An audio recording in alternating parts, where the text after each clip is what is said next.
Okay, we're in the Moose Mobile. It is lying in the car park at the Dancing Dog Saloon, which is a remarkable place, isn't it? Miss Mobile. The Moose. Moose, that's right. I'm sorry. The Medicine Show Moose Mobile. And I've got Billy Kemp with me. Billy's on tour constantly, it would seem. Just catching up with your music, Billy. I want to talk about that. I would like to talk about the new album. Thank you. I've thoroughly enjoyed this evening. It was such a sociable evening of music, wasn't it? Good night, yeah. Graham and Josie know how to put on a party. Yeah. And they know how to play as well. They've got... And Josie's a dancer. She's a march dancer, yeah. They're really into it. And step dancing as well. Yeah. There was a bit of Appalachian stuff going on there. Yeah. So we'll maybe talk a bit more about that. We'll talk about the trail that has brought you here and where you're going in the rest of the tour, because you're at the start of a tour. Yeah. But would you introduce yourself and your music to the people through a song? Through a song, yeah. Do you want me to just do a song, or you want me to speak? Just do the song. I don't want you to speak now. No. Just you feel comfortable, please. Well, that's part of your show, isn't it? Really, the stories behind the songs are as important as the songs themselves in the show. I think they are. Yeah. You know? Well, this song is a song called "Death and Taxes," and there was a baseball player in Baltimore named Cal Ripken.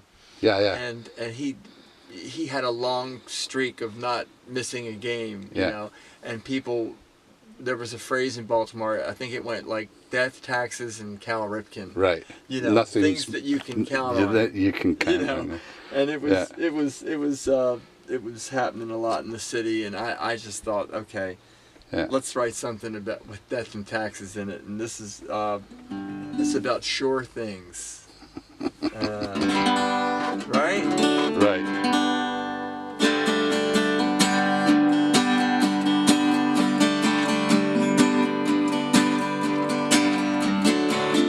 If I could see tomorrow's paper before I bet on this evening's race, I'd be a lucky moonlight gambler before a new sun shone his face.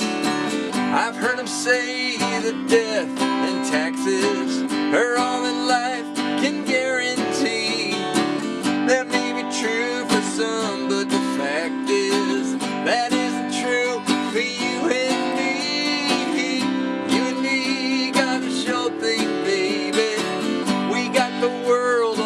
a string. Sure as I am of death and taxes, and crying when I hear Roy Orbison sing.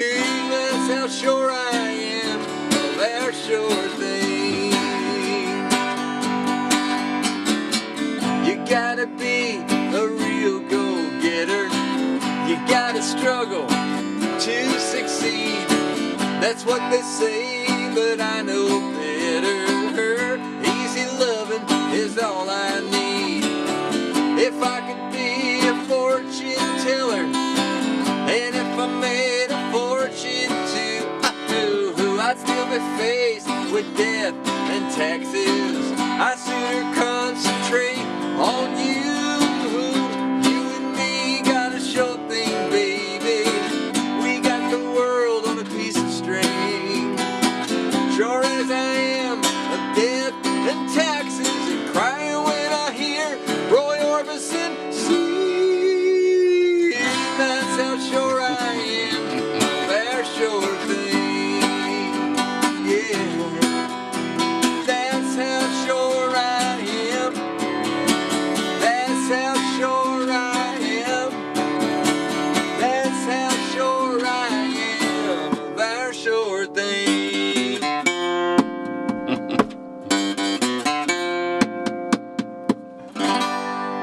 Fabulous. Billy Kemp on the Medicine Show. Actually, this will be getting broadcast on Sheppey FM as well with the Wayward Ellen Boys. Sunday afternoons. You can join us every Sunday afternoon, 3 o'clock till 6, which disseminates down to 9 a.m. to high noon Texas time. All right. And we do have some Texas listeners, and you touched on Texas during your. Do what? You touched on Texas during your show as well, didn't you? Yeah. The Wheels of Love by Yeah. Margie Plant. That's- Yeah, Rodney Crowell. Yeah. Yeah.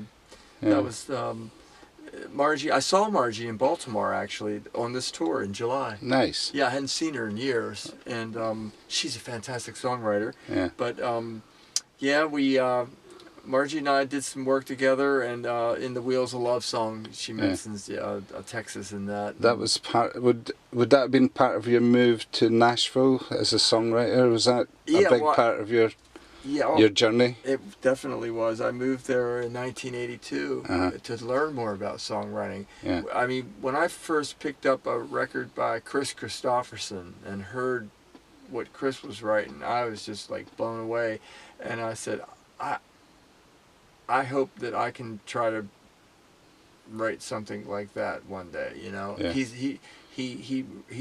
a poet, and he paints pictures, and he's what's the word? He's succinct. There's never a wasted word in anything he and there's writes. not a throwaway line anywhere, is it? No. Yeah. And so it's a craft. Yeah. You know, you got to work at it. You know, Yeah. and you got to write a lot of songs to get some good ones. Yeah, yeah. You know. And you must have written a few. Oh, I've written probably, I'd say 200 songs. Yeah, and I still am chasing songs. Yeah. That's what I call it, song chasing. Yeah. You know, because they tug at you. You know, they pull you in. Yeah. And you follow them. You know, I did that song nice tonight about Aunt Lil. I Yeah. did, meaning songs come from so many different places, and Yeah. I'd never had one come to me like that, where I had written an email to someone Yeah. about a car that I had, and it was letting her know about the history of the car, and then all of a sudden I reread the email and said, "Oh, this is a song right here." It's already there. Just got to put a melody to it. Yeah, you pulled a bunch of the lines out of that email. Yeah, yeah. I wrote a song recently. I was playing on the eastern shore of Maryland in July, and I saw an old friend down at the beach, and she started telling me about her story, and she said this line, "I never thought I'd live in Ocean City." And I just pulled my pad out, and I started listening, and I started writing some of the lines she was saying, and I just went home that night and wrote a song. Yeah. And so it's about, you know, you got to go for it. Like John Prine has said that, you know, once he starts writing, he's really got to finish the song right then and there. You know, I mean, he collaborates these days, but. You know, I've met him several times, and I remember him saying that. You know, once if you're getting tugged, you got to go. Yeah. You know, and so that's what writing is for me. Yeah. So you don't have to go off into a retreat somewhere. They just hit you.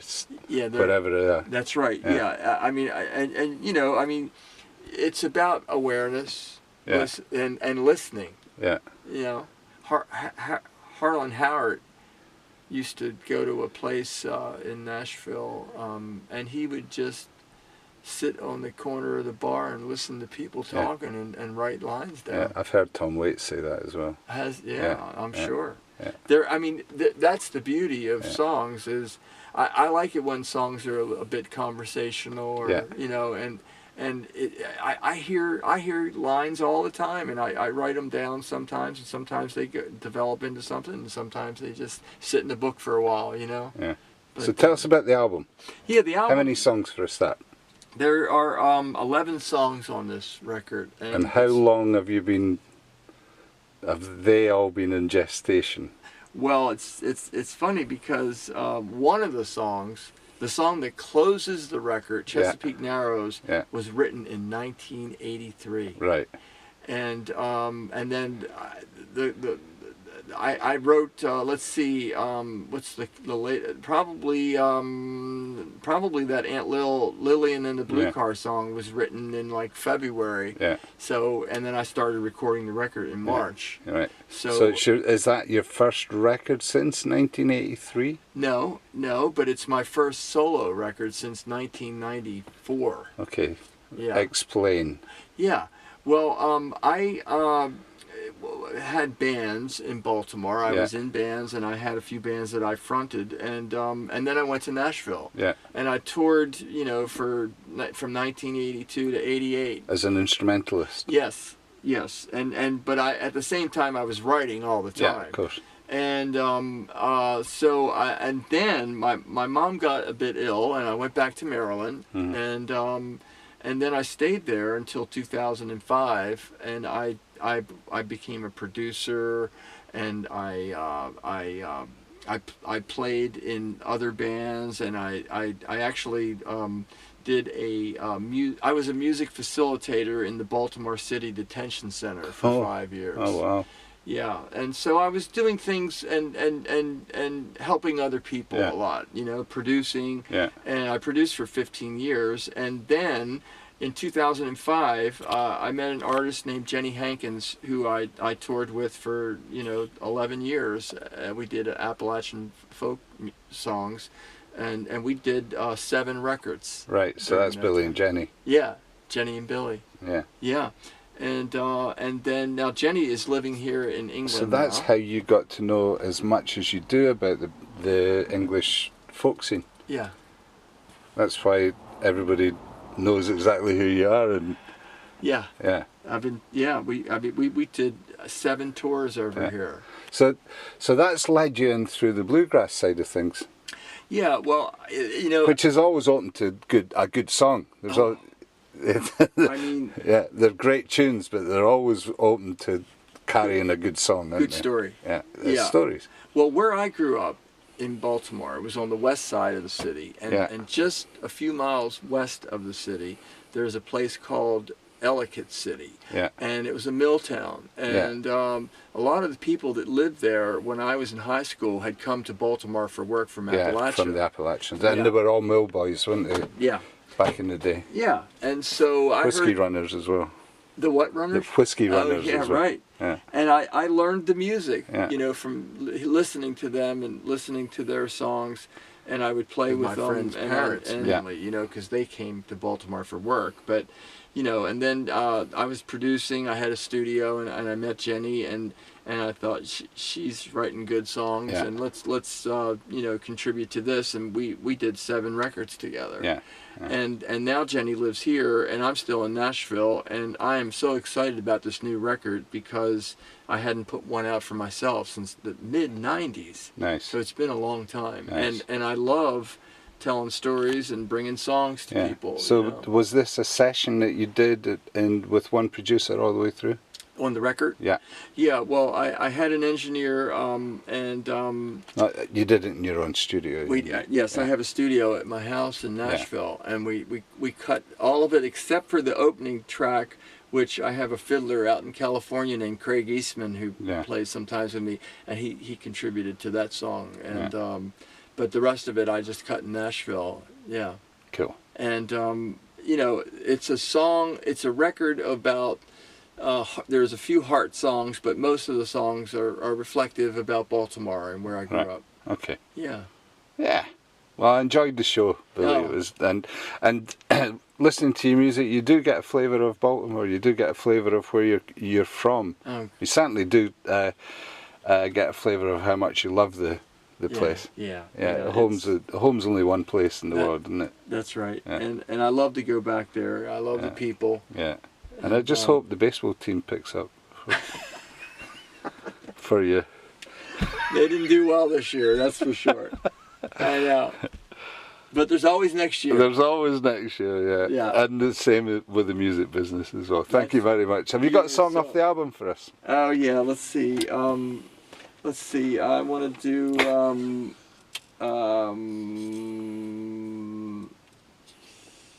okay, where will the capo fall? Oh, I know what I wanted to do, yeah. This is a song I didn't do tonight in the concert. Okay, so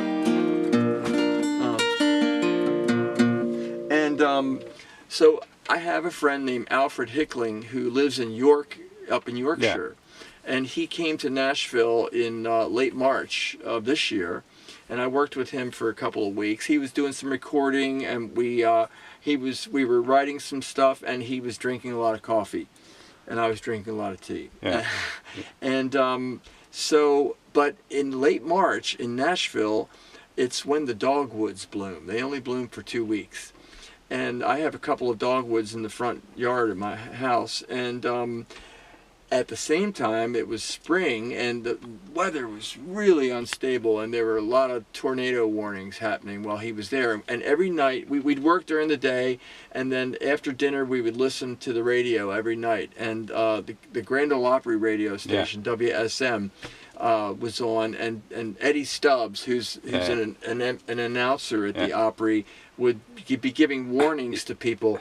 Friends, we're going to have some high winds tonight. Y'all better button up the house and get into the safest room, you know. Yeah. And we were hearing this a lot. He does Marty Stewart's show, doesn't he? He what? He does Marty Stewart's show. Yes, he does. He's my favourite announcer. Yeah.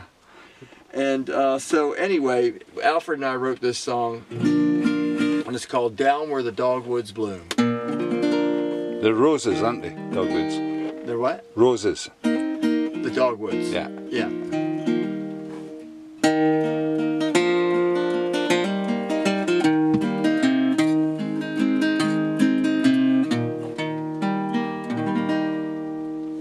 I watched the clouds form overhead, turned on the radio, and listened to the storm reports while I prepared our home.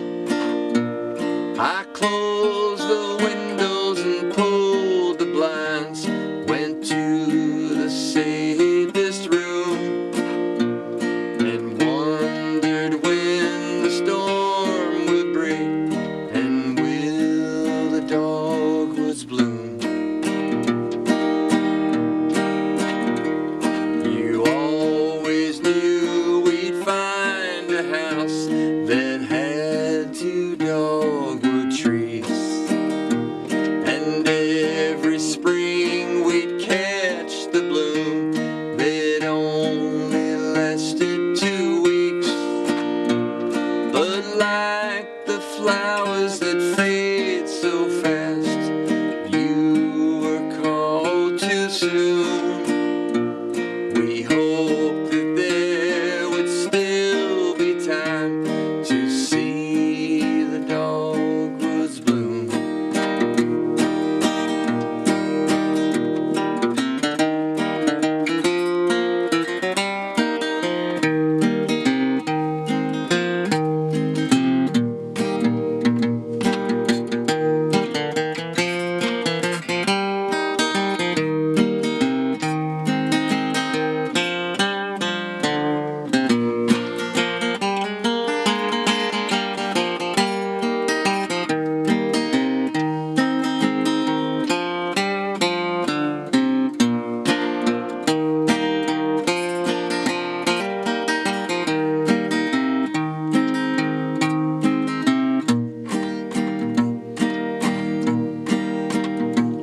I waited for the storm to break and went to check outside, but only one lone dogwood stood beside its fallen bride. That's when I thought I might have caught a taste of her perfume, as if it lingered in the air down where the dogwoods bloom, as if it lingered in the air down where the dogwoods bloom. Beautiful. Beautiful picking. Fantastic Thank you. song and very, very well sung. Thank you. Billy Kemp here in the Medicine Show and in the Moose Mobile. You're on tour and we shall publicise your dates for you as you go. Thank you, Thank you Rob. very much, man.